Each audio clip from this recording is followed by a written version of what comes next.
Hola, ¿qué tal? Les saluda Enrique Rodal. Qué gusto encontrarnos en este espacio nuevamente. En el marco de la estrategia Vive Saludable, Vive Feliz, implementada por la Secretaría de Educación Pública, continuamos con esta serie de seminarios virtuales presentada a través de la Dirección General Aprende MX. El tema de hoy es primeros auxilios en el aula. El objetivo de esta sesión es identificar cuáles son los primeros auxilios básicos y cómo aplicarlos en situaciones de emergencia dentro del aula. Al respecto, les invitamos a responder la siguiente pregunta en nuestras redes sociales. Esta dice así: el primer paso ante una emergencia en el aula es evaluar riesgos y mantener la calma, llamar a los padres del alumno, reconocer los signos de alarma. Más adelante revisaremos sus respuestas. Les platico, estamos transmitiendo en vivo a través de las redes sociales de la Secretaría de Educación Pública y de Aprende MX. Ahora, por cierto, ¿ya forman parte del grupo Docentes-Aprende.mx en Facebook? ¿Sí? ¿No? Les platico rápido. En este espacio se intercambian experiencias, materiales, herramientas y recursos educativos para contribuir a la mejora de la práctica docente. Pueden unirse fácilmente a través del enlace que aparece en el chat de comentarios. Próximamente compartiremos algunos recursos educativos especialmente para ustedes, así que estén pendientes porque les invitamos a que aprovechen este espacio de crecimiento y colaboración educativa. Para adentrarnos en el tema de hoy, participen con nosotros respondiendo la siguiente actividad a través del siempre confiable Mentimeter. La pregunta 1 dice así: la maniobra Heimlich se utiliza para, inciso A, detener hemorragias externas, inciso B, administrar respiración asistida, e inciso C, liberar la vía aérea en caso de atragantamiento. La pregunta 2 dice así: ¿cuál es el procedimiento adecuado para evaluar el estado de una persona inconsciente? Y la pregunta 3, ¿qué elementos debe contener un botiquín básico? El código QR está en pantalla y en el chat de comentarios se encuentra el enlace para ingresar a esta actividad. Más adelante revisaremos las respuestas.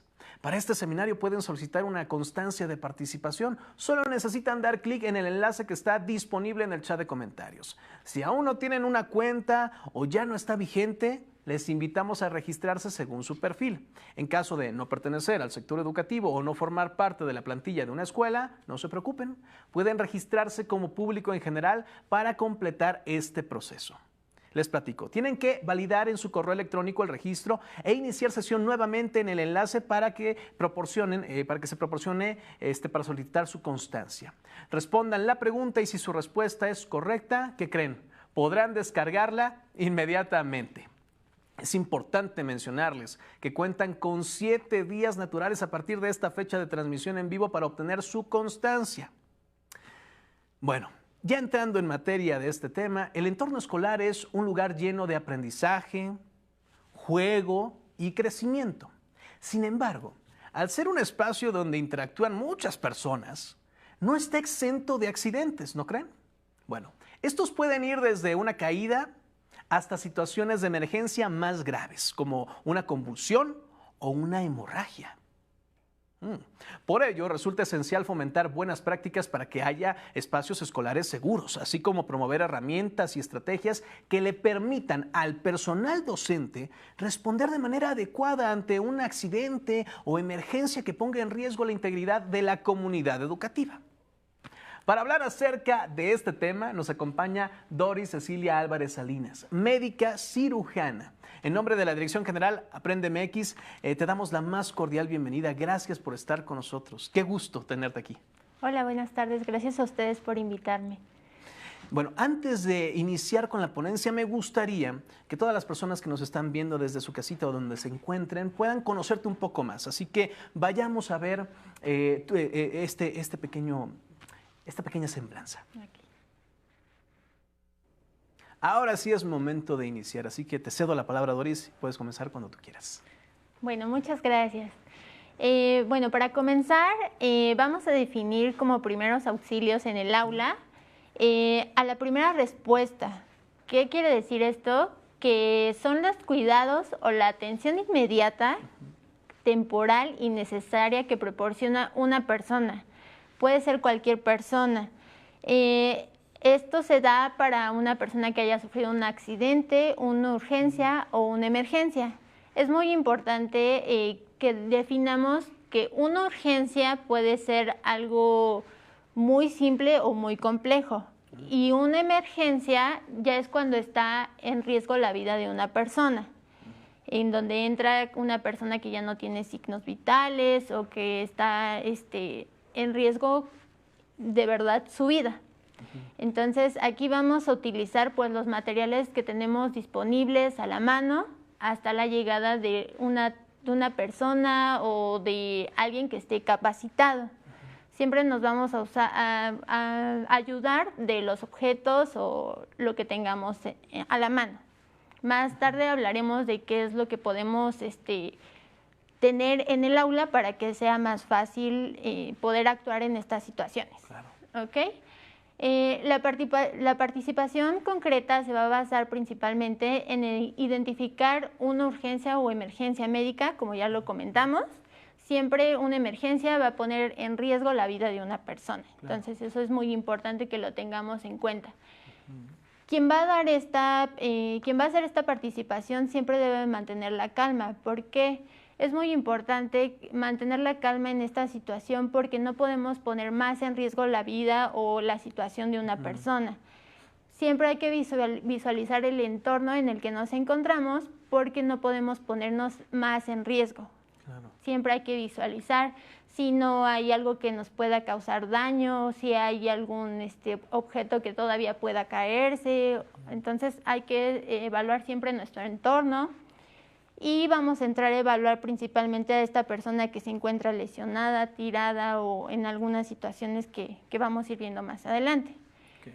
Es importante que tengamos a la mano o que conozcamos a dónde podemos dirigirnos, a quién podemos ayudar, tener siempre una persona que sea la encargada de avisar a una ambulancia o un centro donde podamos acudir en ese momento, ya que hayamos atendido a la persona.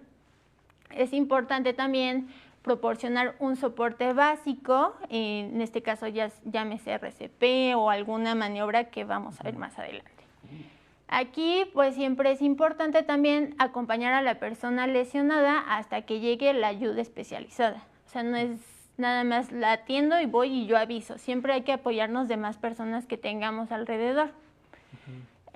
Actualmente ya se han modificado mucho esta cadena de supervivencia o los pasos que hay que seguir para dar una buena reanimación o los pasos que se dan antes de llegar al hospital.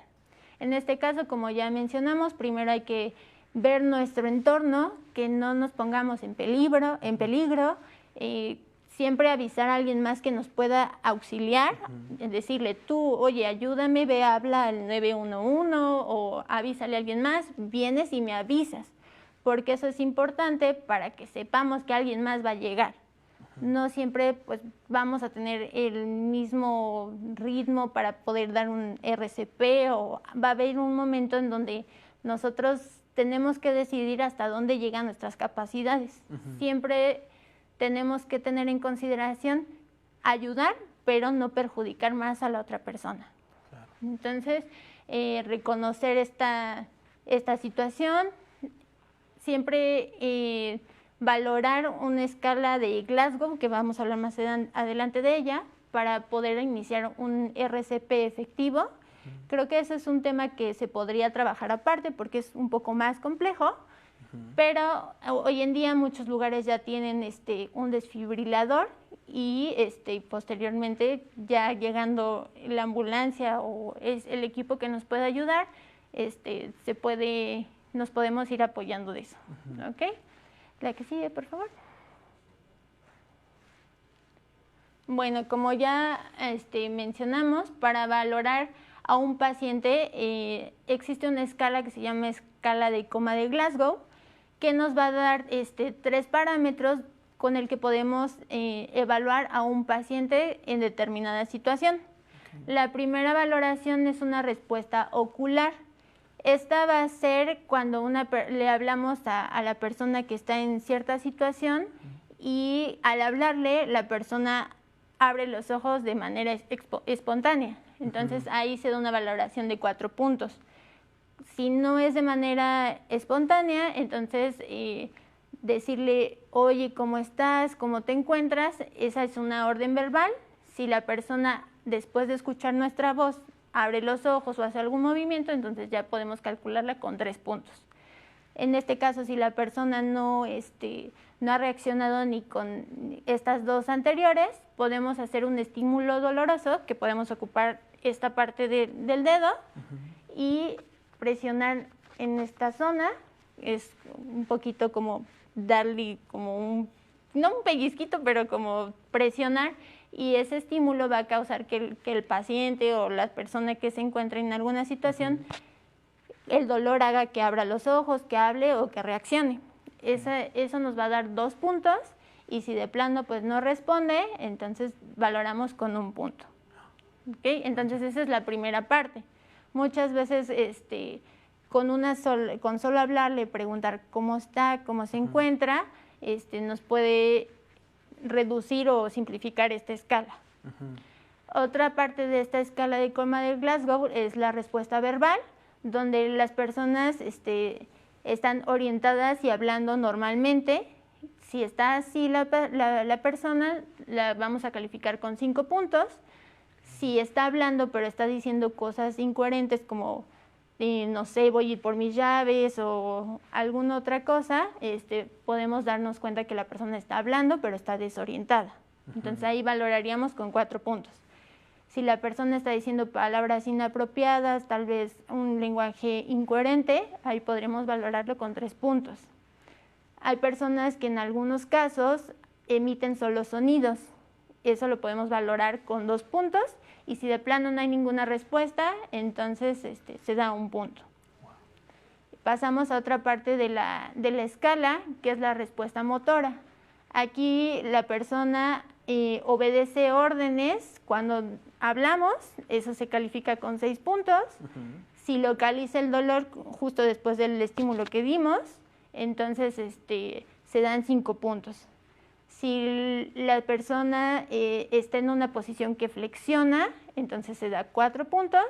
Si es una flexión anormal o está en esta posición o en esta posición, vamos a dar 3 o 2 puntos conforme vayamos viendo.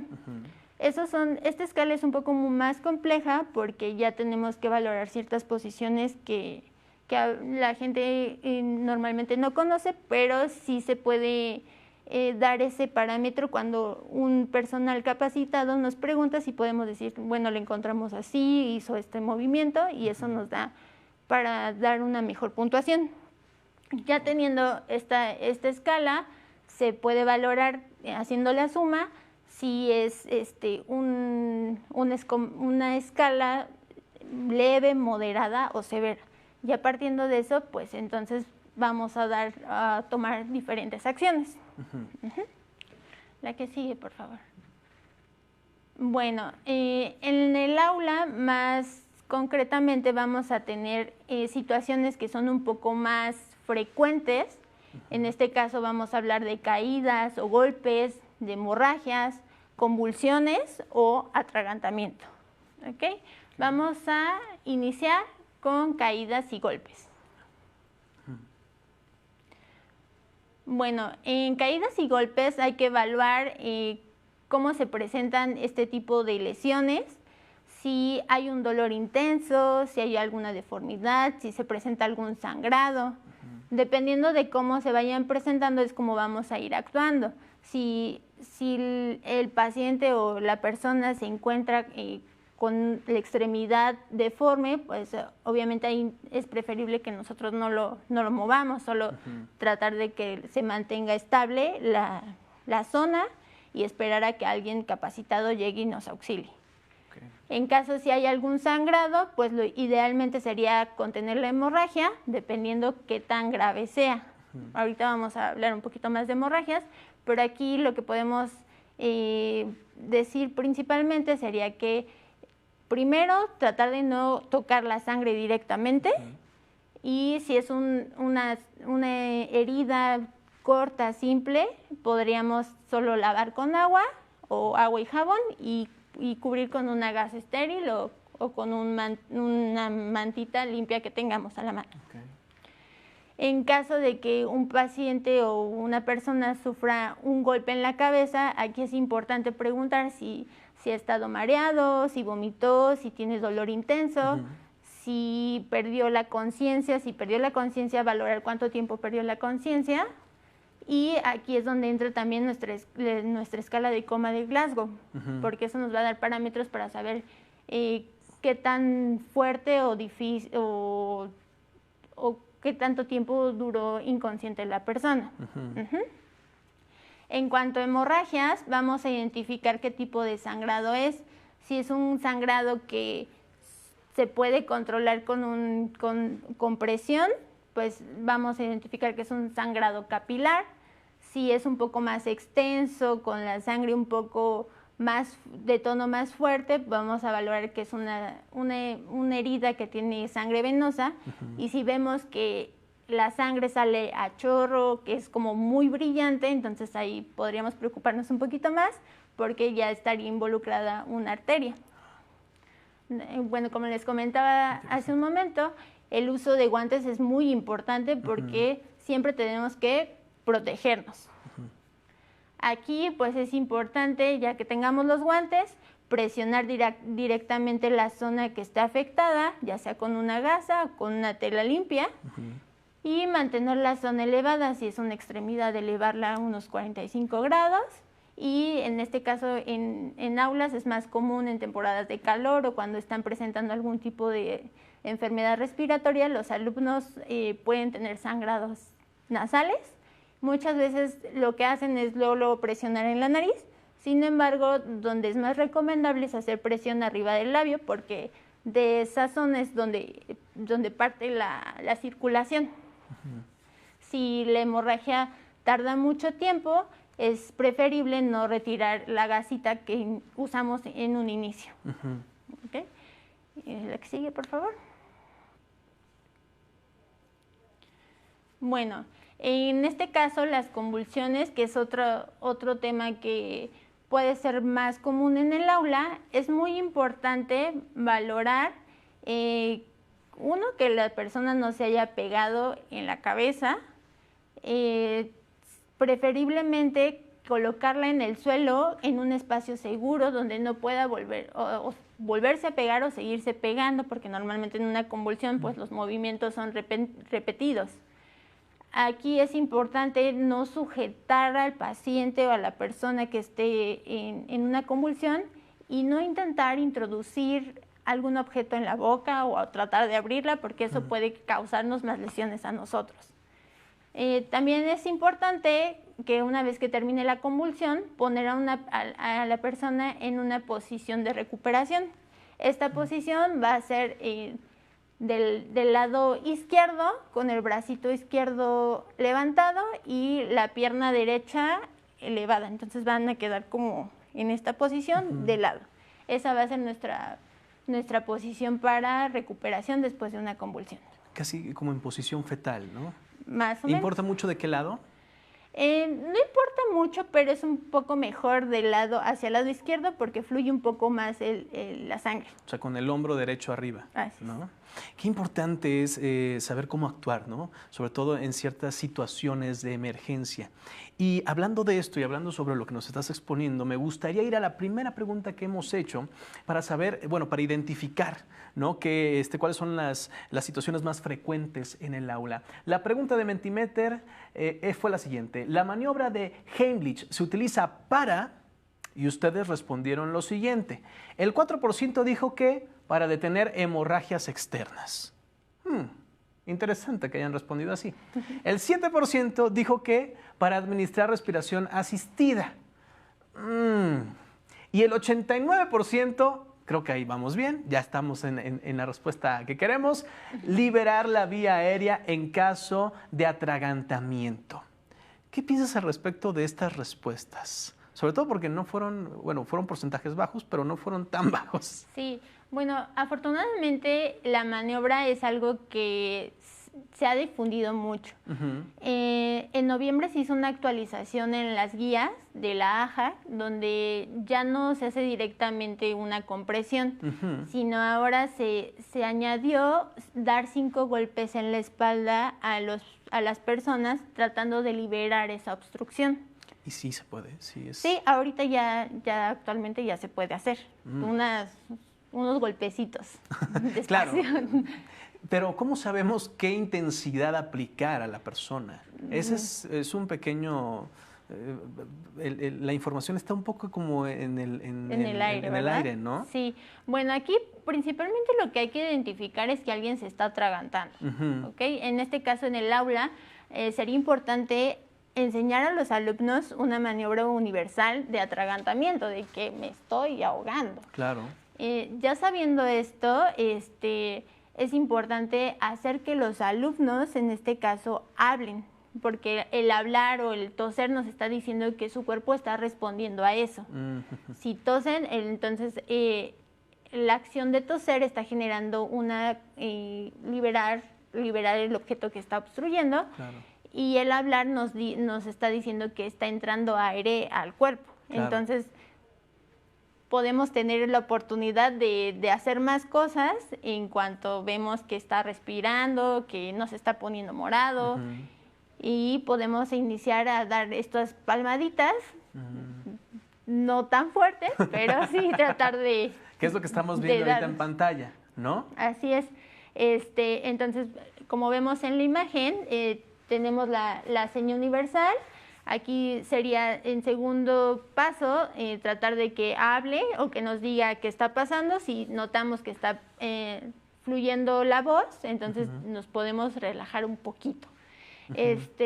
Posteriormente, pues la maniobra, vamos a poner nuestro puño en la zona, se llama el sifoides, en esta zona donde termina el huesito de las costillas. Hay un huequito. Para las mujeres, pues podrán notar que es justo donde termina el brasier. Aquí, entonces vamos a poner el puño así, bueno, cerrado, en la zona, y con nuestra mano dominante vamos a hacer presión. Entonces, con la mano dominante vamos a empujar, vamos a tratar de hacer como una palanca para tratar de hacer este movimiento, y esto va a generar una presión y liberar la energía para que se pueda expulsar el objeto que nos está obstruyendo. Claro, no es un movimiento hacia uno mismo, es hacia arriba.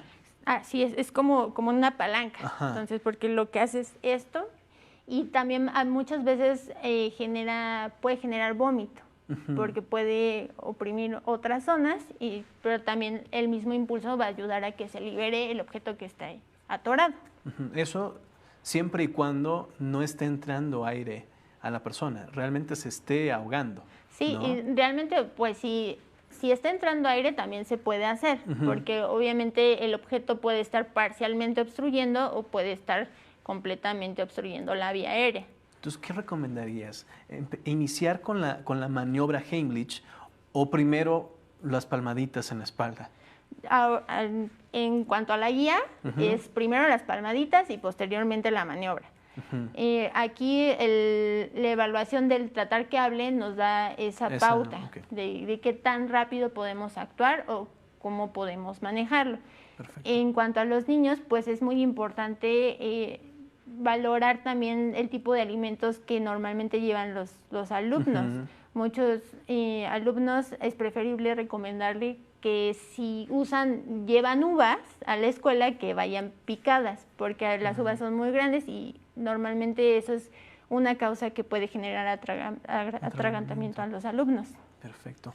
Doris, antes de continuar, quiero retomar la respuesta que nos dio nuestra audiencia sobre el procedimiento que consideran adecuado para evaluar el estado de una persona inconsciente.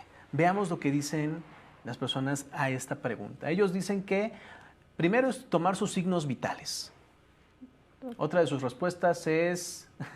Esa no era respuesta, eso era parte de lo que le estaba pasando a la persona. Okay. Bueno, revisar las vías respiratorias, revisar que esté respirando, revisar que no esté atragantando y tomar el pulso. Otra respuesta, escuchar y observar si la persona está respirando. ¿Qué más? Revisar los signos vitales. A ver, otra respuesta. Revisar qué tan grave es la herida, avisar a los padres de familia y a la autoridad inmediata y hablar a la ambulancia. Y vámonos por una última respuesta. Observar si está respirando. ¿Qué piensas de estas respuestas a la pregunta que les hicimos en Mentimeter? Ok, creo que todas las respuestas son buenas porque obviamente ya hablamos de que hay que evaluar la escena, claro. Hay que avisarle a alguien más para que nos puedan llegar a auxiliar, alguien capacitado. Pero en cuanto a eso, la valoración inicial es una escala de coma de Glasgow que nos va a decir si el paciente o la persona está consciente, principalmente. Claro. Posteriormente, si nos vamos más a signos vitales, muchas veces no contamos con baumanómetro, con oxímetro, con termómetro, entonces ahí perderíamos un poquito de tiempo valorando signos vitales.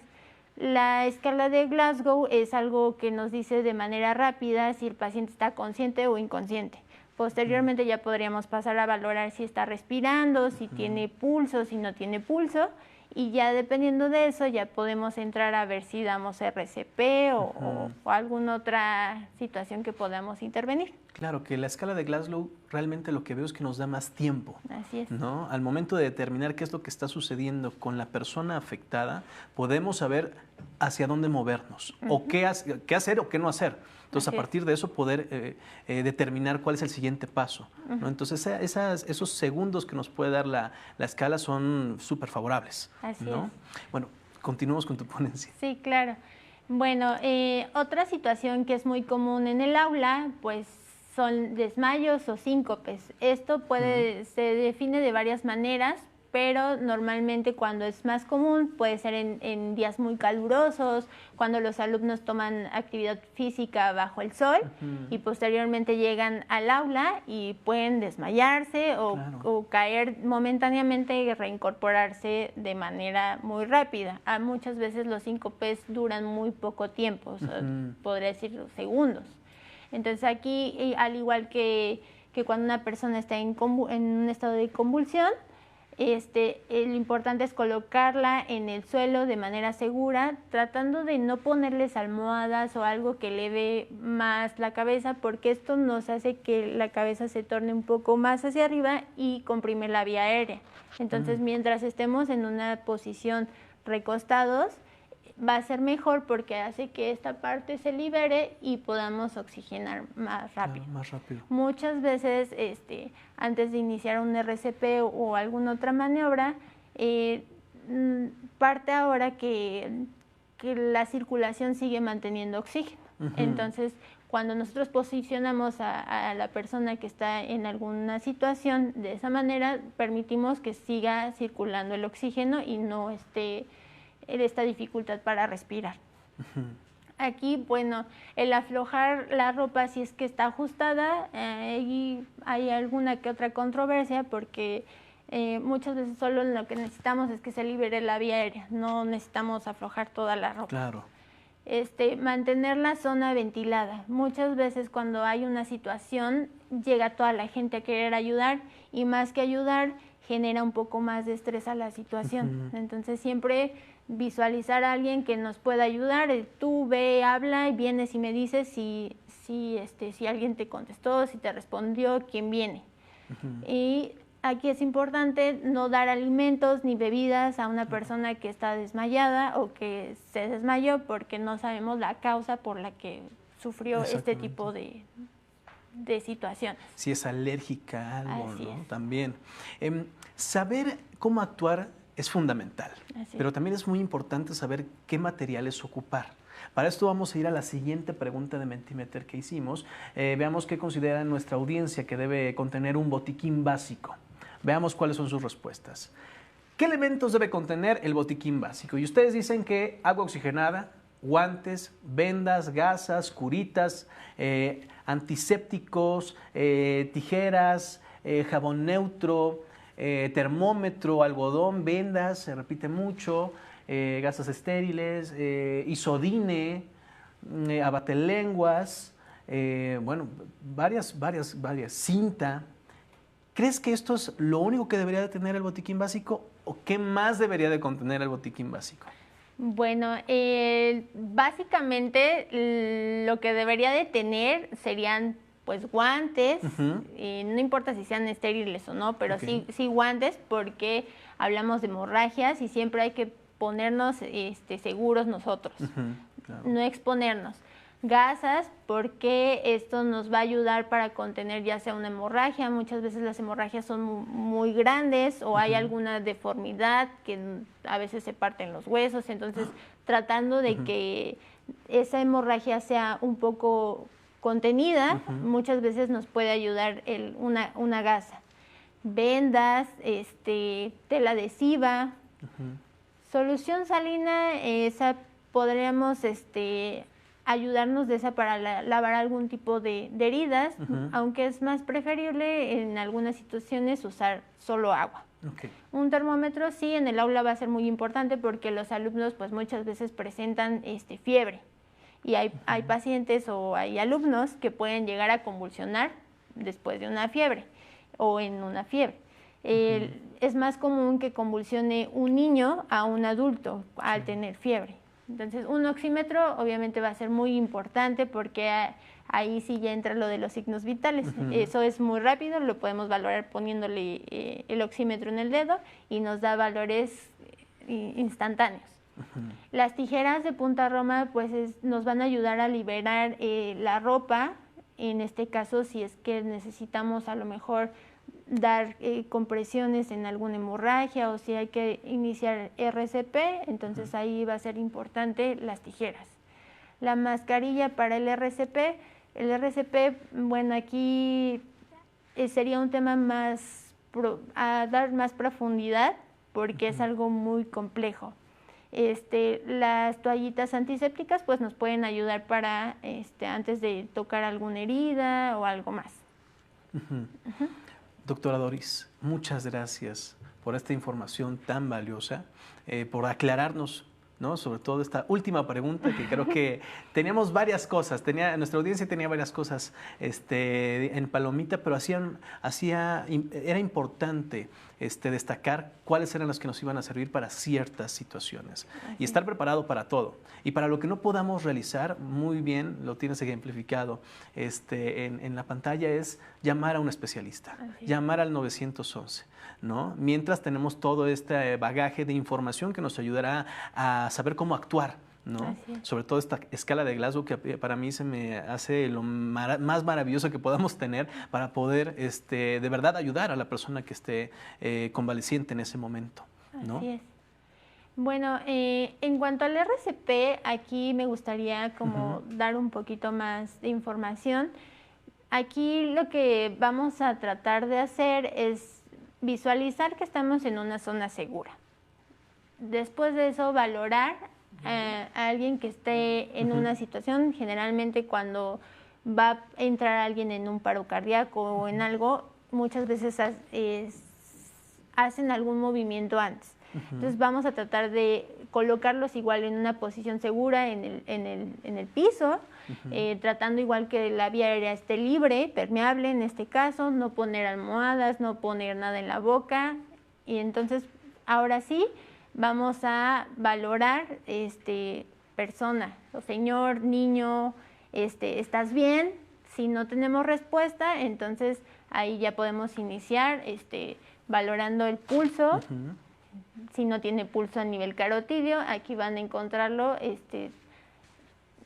presionando en esta zona, donde van a sentir como sus huesitos en la tráquea, van a presionar tantito hacia adelante, como que le empujan, ahí lo van a encontrar. Entonces, si sienten el pulso, es un buen parámetro. Perfecto. Pero a veces con los nervios es difícil poderlo detectar.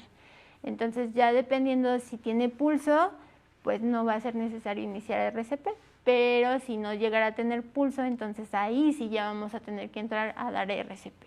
Aquí pues lo que vamos a hacer es que vamos a colocar nuestras manos, una mano encima de la otra. Como si la estuviéramos abrazando. Así es, entonces las colocamos así y luego vamos a entrelazarlas. Vamos a colocarnos en esta posición a un lado del paciente, no encima, sino a un lado. Okay. Y con los brazos extendidos vamos a empezar a hacer compresiones. No es doblando los brazos, va a ser extendido y pues obviamente agachados, ¿no? Y vamos a tratar de dar 30 compresiones por 2 respiraciones. Ahí ya podríamos ocupar la mascarilla. Actualmente ya se recomienda solo iniciar con compresiones, por lo que comentaba hace ratito, que el flujo sanguíneo todavía tiene oxígeno. Entonces, el iniciar con compresiones nos da la oportunidad de saltarnos un poco un paso y dar esta oportunidad de darle mayor apoyo a la persona que está en esa situación. Okay. Una vez más, ¿dónde se colocan las manos cuando ya las tenemos totalmente estiradas sobre la persona? ¿Exactamente en qué parte? Idealmente sería en el lado izquierdo. Muchas veces queda en el centro, pero tratando de, pues, como a mitad sería el quinto espacio más o menos de las costillas, se llama quinto espacio intercostal, pero con las manos más o menos a la mitad. Ubiquen las mamas, las tetillas, en esa zona, ahí se coloca y damos las compresiones. En medio del pecho. Así es. Antes de llegar a la boca del estómago. Así ¿no? es. Perfecto. Pues es una información muy, muy importante. Es algo que podríamos extendernos un poco más porque podríamos dar la técnica un poco más, a lo mejor con un maniquí o más, pero es algo que podríamos profundizar en alguna otra ocasión. Yo podría desmayarme sin problema y para que hagan el RCP, para que se ejemplifique muy bien, sí, pero claro. En otra ocasión. En otra ocasión. Sí, muchas veces pues necesitamos de alguien más para hacer este tipo de procedimientos porque es algo muy cansado. Entonces, ya hay hasta canciones que nos llevan el ritmo para dar las compresiones, porque a veces o estás comprimiendo y no llevas la cuenta, entonces ya hay canciones donde tú llevas el ritmo para dar las compresiones. Pero después hablaremos. Más adelante, en otro programa lo haremos. Pues muchas gracias, doctora Doris, por esta importante información. Si en algún momento se perdieron de alguna de estas explicaciones de la doctora, pueden pausar el video, poderlo volver a iniciar desde el principio y ver cada una de estas recomendaciones que ella misma nos da. Recuerden, la información que nos acaba de compartir proporciona más herramientas para actuar de forma oportuna en situaciones de emergencia y cuidar, bueno, de todas y de todos, que eso es lo importante. Antes de continuar, acompáñenme a ver el siguiente mensaje. Postre de manzana cremosa. Vamos a empezar cortando las manzanas escolares en cubitos. Hay que dejarle la cáscara para que aporte fibra a la receta. Pelamos y rallamos la zanahoria y la vamos a picar con el cuchillo para que quede bien finita y se esconda con la manzana. Mezclamos la manzana con el yogurt para que no se oxide, agregamos la zanahoria, los arándanos secos, el coco rallado, vainilla y mezclamos muy bien. Los arándanos y el coco van a aportar dulzor a esta receta. Servimos en vasitos y decoramos con más coco al servir.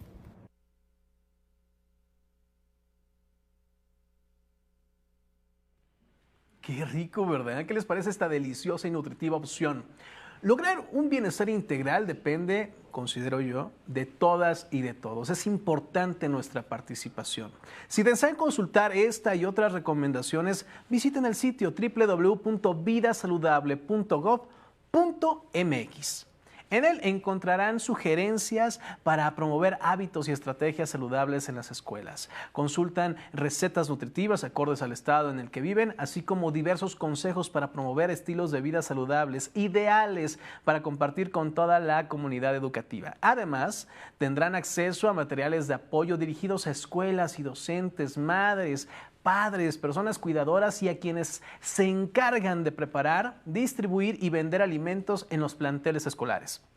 El enlace está disponible en el chat de comentarios, así como el código QR en pantalla.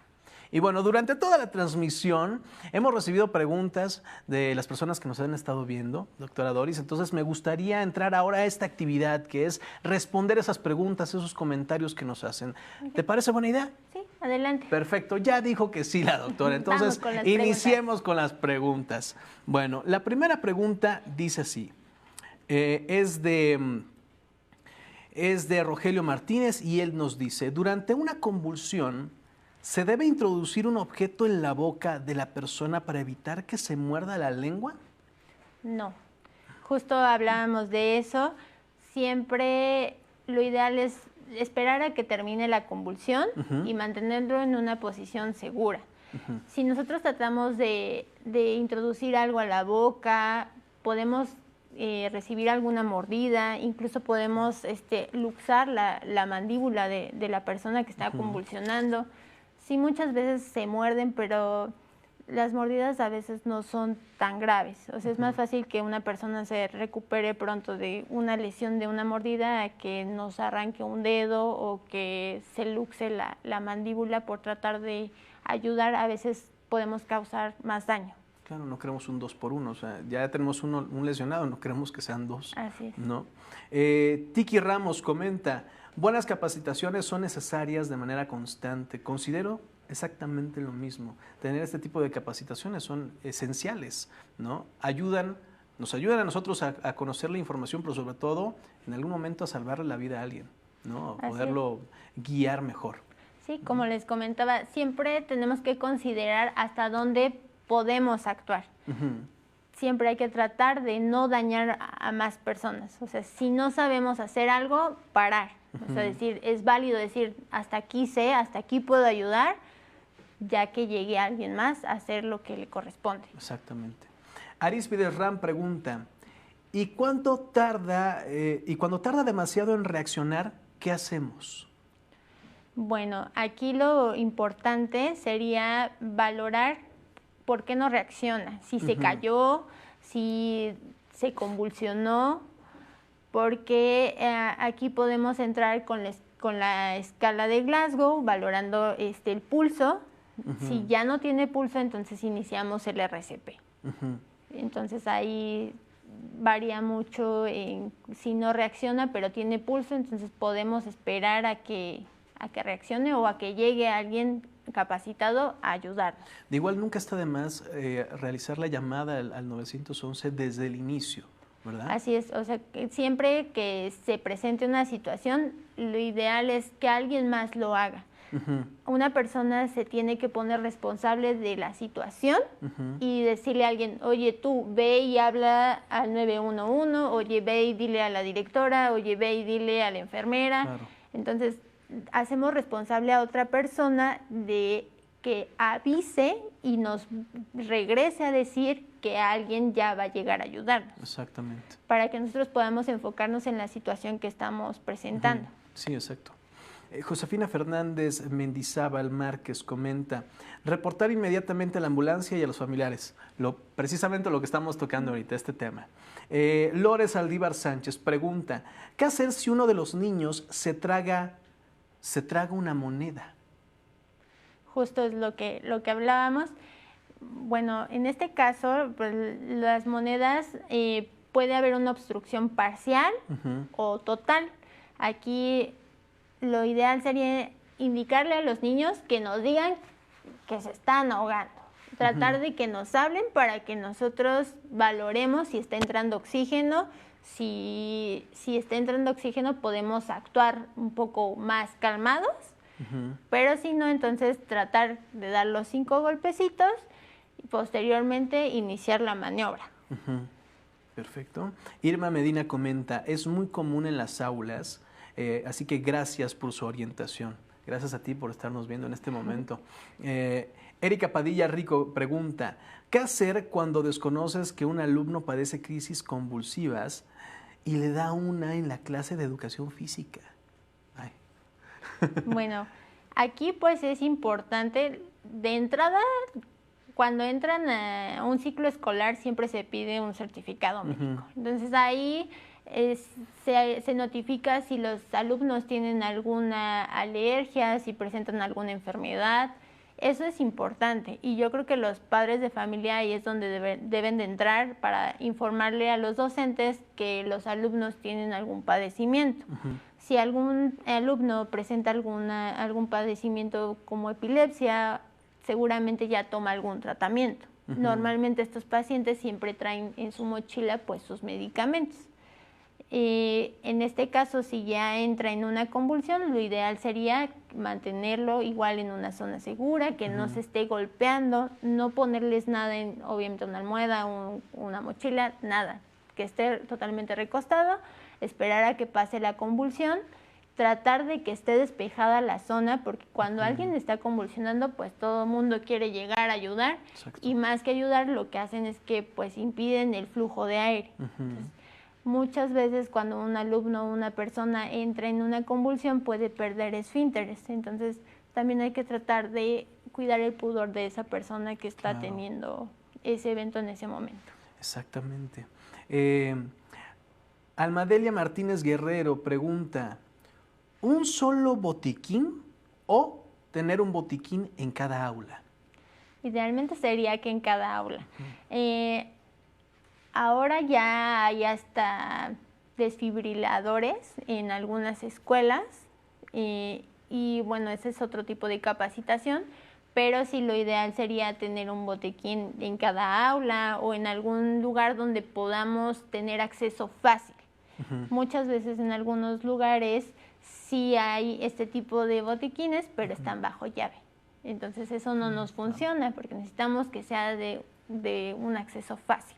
Claro, exactamente. Perdemos más tiempo en encontrar la llave y luego querer abrir el candado. Y por los nervios, cualquiera de las dos puede salir mal. Así es. ¿No? Aldeir Rodríguez comenta, el RCP en niños pequeños no se hace con 2 manos. Hay modificaciones por población, así como cuando son obesos. ¿Cuáles son esas modificaciones? Sí, digo, en niños sí cambian, ¿no? Dependiendo la edad, si son bebés, a veces se ocupan pues los dedos.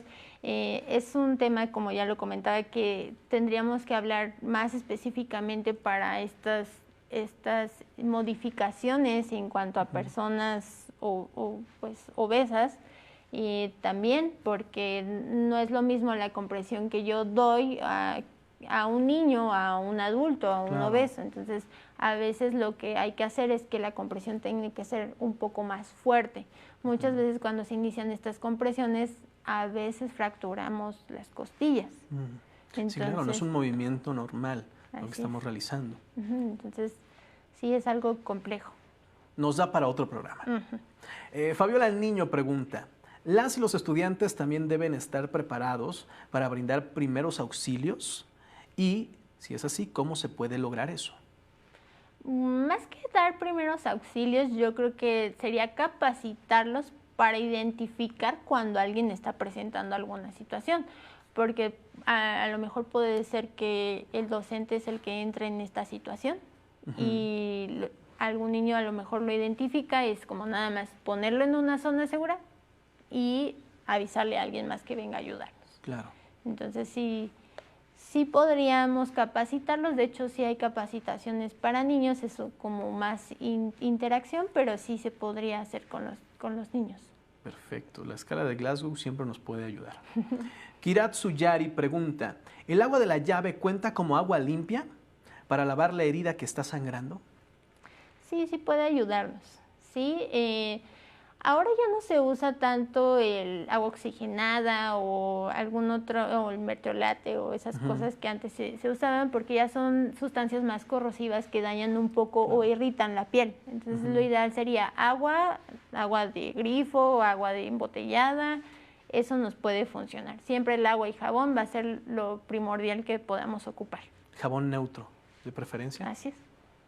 Patricia Aldama pregunta, ¿se puede generar lesión en caso de una mala práctica RCP? Era lo que estábamos diciendo, se pueden romper las costillas en dado caso. O no hacerlo bien, ¿no? Su defecto. Lulú Sandoval pregunta, ¿cómo diseñar un protocolo de acción ante una emergencia o accidente? Bueno, yo creo que aquí sería capacitar a los docentes, dándoles a lo mejor un curso de RCP y de primeros auxilios. identificar qué son los lugares donde puedan acudir, porque muchas veces, aunque estemos capacitados, somos humanos y podemos cometer errores, a veces nos podemos saltar pasos, podemos hacer algo mal. Entonces, creo que sí es importante, pues al menos que alguien, una sola persona de entrada que sea capacitada, creo que sería buena idea. Y lo dijiste también al principio, de preferencia siempre es mantener la calma. La calma es la que nos va a poder abrir las puertas para poder atacar la situación de una manera correcta, no dejarnos llevar por las emociones en dado caso, ¿no? Que es difícil, ¿no? Es muy fácil a veces decirlo, pero ya en el momento difícilmente no puedes quitar así las emociones como si nada más las dejaras a un lado como si fuese con la mano, ¿no? Entonces, sí, trabajarlo es muy importante. Sí, porque pues muchas veces uno se quiere poner a salvo. Entonces, tratando de no generar más daño, pues es importante, no podemos decir, hoy no me voy a poner nervioso, voy a reaccionar bien, o sea, depende de también la situación. Entonces, sí es un poco complejo. Lore Saldívar también comenta, me gustaría más webinars enfocados en primeros auxilios y que fueran más interactivos de manera vivencial. Gracias. Pues mira, qué buen comentario, Lore.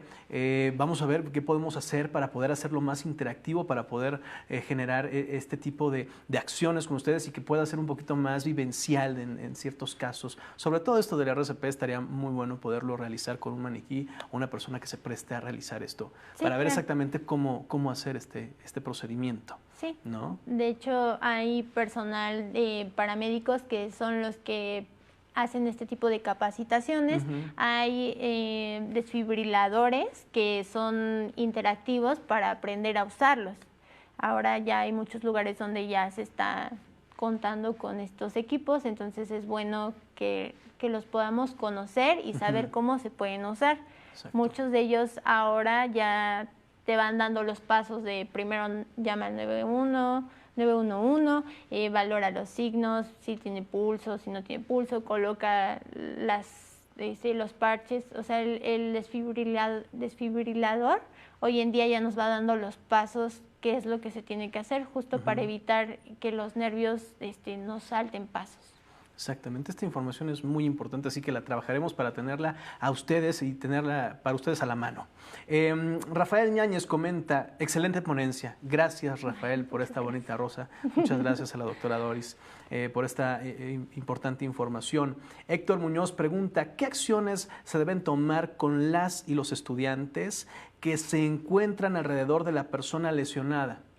Creo que lo hemos comentado en varios momentos en cada pregunta, pero nunca está de más volverlo a decir. Okay. ¿Qué es lo que se necesita hacer, doctora? Pues primero hay que procurar el pudor de la persona que está teniendo el evento, tratar de que esté lo más despejado posible y tal vez tener a 1 o 2 alumnos que nos apoyen en cuanto avisa, ven y dime, o tú llévate los alumnos, sácalos del aula, para que también los alumnos no se queden como con esas imágenes de la situación que están pasando. Claro, sino traumarlos, ¿no? Son situaciones muy delicadas. Santiago Torres pregunta, ¿qué información se debe proporcionar cuando se llama a los servicios de emergencia? Qué importante es esto. Claro. Bueno, uno, ¿de dónde estamos hablando? La persona, edad de la persona que sufrió el incidente o lo que a simple vista se haya observado que pasó, para que esa persona que está recibiendo la llamada sepa con qué puede acudir a la zona. O sea, si fue un incendio, no sé, tal vez localizar a los bomberos, si está entrando en un paro cardíaco, a lo mejor alguien que pueda llevar un desfibrilador. Entonces sí es muy importante dar nombre de la persona, si es que lo sabemos, si es alérgica a algo, cómo fue el evento, lo que sucedió, en dónde estamos ubicados, más que nada porque pues a veces son segundos pisos, hay que subir o saber con qué podemos llegar a ayudar. Exactamente. Patricia González comenta, muchas gracias por su ponencia, ahora sé qué debo hacer ante una situación en mi aula. Muchas gracias a ti, Patricia, por estar con nosotros en esta ponencia con la doctora Doris. Griselda Hernández comenta, lo ideal es que haya un doctor en cada escuela. Sería lo ideal. Porque cuando uno actúa según lo que sabe, hay consecuencias y pueden haber consecuencias graves, y a veces van sobre el docente por mala intervención. Eso sí es cierto. Sí.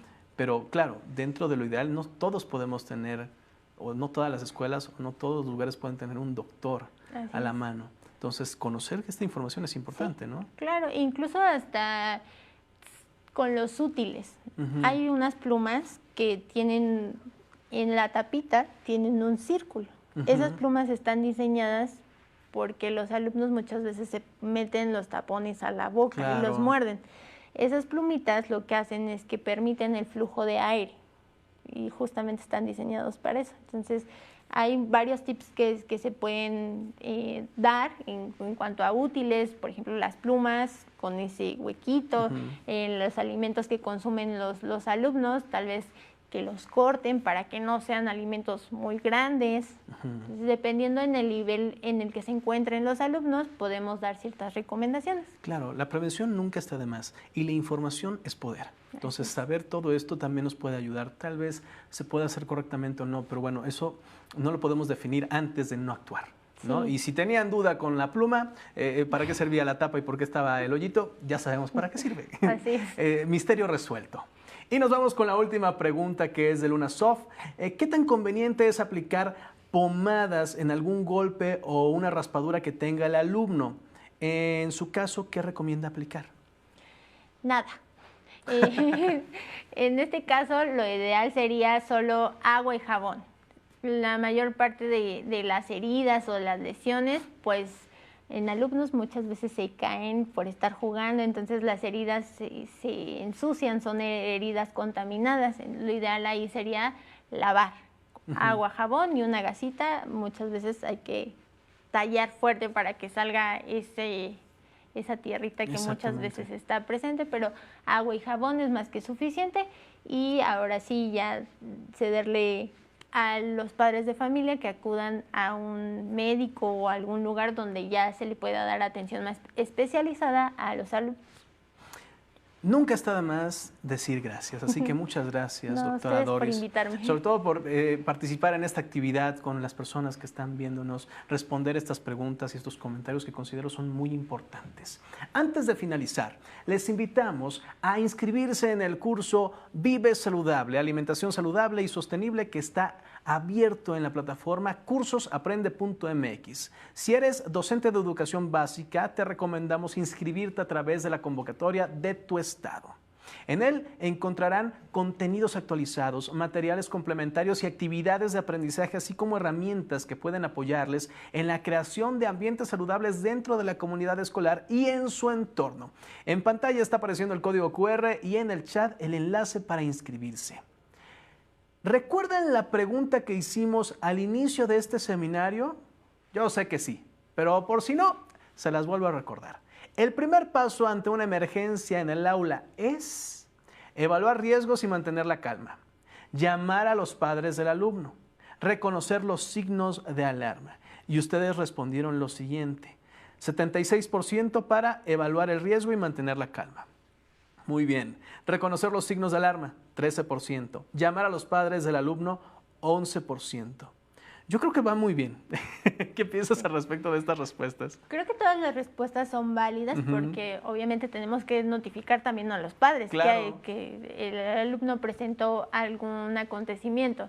Entonces, obviamente tenemos que evaluar la escena en la que nos encontramos, mantener la calma, valorar en este caso cómo podemos actuar.